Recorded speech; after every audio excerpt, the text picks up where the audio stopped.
Assalamualaikum warahmatullahi wabarakatuh. Kembali lagi dengan saya Lutfi Wayo di konten ulas materi. Pada kesempatan kali ini saya akan membahas tentang apa sih itu sejarah sastra pada periode 1900 sampai 1933. Adapun yang nanti akan bahas pada materi ini yaitu mengenai yang pertama. Pembahasan yang pertama yaitu mengenai bacaan liar dan balai pustaka. Pembahasan yang kedua yaitu sajak-sajak Muhammad Yamin dan Rustam Effendi. Pembahasan yang ketiga mengenai balai pustaka dan roman-romannya. Yang keempat atau pembahasan yang terakhir yaitu mengenai Sanusi Pane. Baiklah, tanpa basa-basi saya akan langsung saja masuk ke dalam materi. Pembahasan yang pertama mengenai bacaan liar dan balai pustaka. Istilah bacaan liar sendiri pertama kali diucapkan oleh Rinckes pada tahun 1914 untuk tulisan-tulisan kaum pergerakan, baik berupa novel, roman, puisi, artikel, maupun buku pemikiran. Bagi kaum pergerakan, bacaan merupakan alat penyampaian pesan dari orang-orang atau organisasi pergerakan kepada kaum kromo. Sejarah sastra modern di Indonesia diawali dengan berdirinya Komisi for the Volkslitteratur atau sering disebut dengan Balai Pustaka. Komisi ini pada awalnya dibentuk untuk menanggulangi bacaan liar yang beredar di masyarakat, baik dalam bentuk surat kabar maupun cerita-cerita tulis yang membahayakan pemerintah kolonial Belanda. Sastra pada masa ini disebut dengan sastra masa kebangkitan, terutama pada periode 1920-an. Pembahasan yang kedua mengenai sajak Muhammad Yamin dan Rustam Effendi. Yang pertama, Muhammad Yamin. Beberapa pengamat dan peninjau sastra mengatakan bahwa Muhammad Yamin dianggap sebagai pemula penyair dalam kasanah sastra Indonesia modern.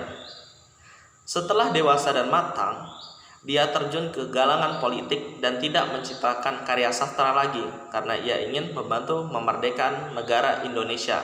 Yang kedua mengenai Rustam Effendi. Dia bekerja menjadi guru, tapi tak lama kemudian terjun ke lapangan kebudayaan dan politik setelah adanya suatu peristiwa yaitu pada tahun 1926 sampai 1927 yaitu pemberontakan PKI Partai Komunis Indonesia disilungkan gagal akibat ditumpas polisi Belanda dan KNIL. Dia meninggalkan Indonesia dan pergi ke Belanda. Pembahasan ketiga mengenai Balai Pustaka dan roman-romannya. Roman Azab dan Sengsara Buah Tangan Merari Siregar merupakan kritik tidak langsung kepada berbagai adat dan kebiasaan buruk kuno yang tidak lagi sesuai dengan zaman modern. Persoalan pemilihan jodoh dan campur tangan orang tua dalam pernikahan anaknya terdapat pula dalam roman lain terbitan Balai Pustaka. Misalnya, roman berjudul Karam dalam Gelombang Percintaan yaitu 1926 Buah Tangan dari Kejora. Pertemuan yaitu pada tahun 1927 yaitu Buah Tangan Abbas Suetan Pamoenjak. Salah Pilih yaitu 1928 karangan Nur Sultan Iskandar. Cinta yang Membawa Maut yaitu pada tahun 1926 karangan Abdul Ager dan Nur Sinah Iskandar. Yang menjadi masalah bagi pengarang yang aktif dalam pergerakan kebangsaan tahun belasan ialah akibat lebih dari pertemuan kebudayaan Eropa yang masuk ke dalam tubuh anak-anak bangsanya melalui pendidikan sekolah kolonial Belanda. Pembahasan yang keempat mengenai Sanusi Pane 1095 sampai 1968. Sanusi Pane adalah sastrawan Indonesia angkatan Punjaga Baru.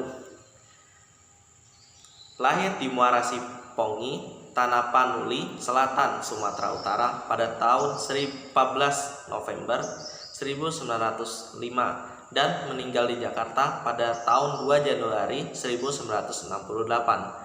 Pada mulanya, Sanoepane bekerja sebagai guru di Quick School Gunung Sahari, Jakarta. Lalu pindah ke HIK Lembang, pindah lagi ke HIK Gubernemen Bandung, kemudian pindah di Sekolah Menengah Perguruan Rakyat Jakarta. Sanusi Pane juga aktif dalam organisasi Jong Sumatera dan Gerindo. Dia pernah menjadi direktur majalah Timbuel pada tahun 1931 sampai 1933. Harian Kebangunan pada tahun 1936, yaitu surat kabar berbahasa Melayu Tionghoa, dan dia juga pernah menjabat sebagai Direktur Balai Pustaka pada tahun 1041. Sedangkan pada tahun 1929 sampai 1930 ia mengunjungi India. Kunjungan ke India ini sangat mewarnai pandangan kesusastraannya. Sehingga adapun karya-karyanya yang terkenal diantaranya yang pertama Pancaran Cinta dan Prosa Berirama, yaitu pada tahun 1926. Yang kedua Puspa Mega dan Kumpulan Saja pada tahun 1927. Yang ketiga Airlangga, drama dalam bahasa Belanda, yaitu pada tahun 1928. Yang keempat Eenzame Koree Daluts, drama dalam bahasa Belanda pada tahun 1929. Yang kelima Majalah Kelana dan Kumpulan Saja yang diterbitkan oleh Balai Pustaka pada tahun 1931. Karyanya yang keenam yaitu naskah drama Kertajaya pada tahun 1932. Karya yang ketujuh yaitu naskah dalam Sathayakala Ning Majapahit pada tahun 1933. Adapun karya yang kedelapan yaitu naskah drama Manusia Baru yang diterbitkan oleh Balai Pustaka pada tahun 1940.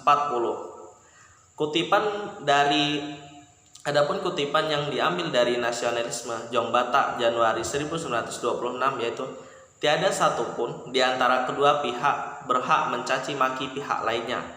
Oleh karena dengan demikian berarti bahwa kita menghormati jiwa suatu bangsa yang sedang menunjukkan sikapnya.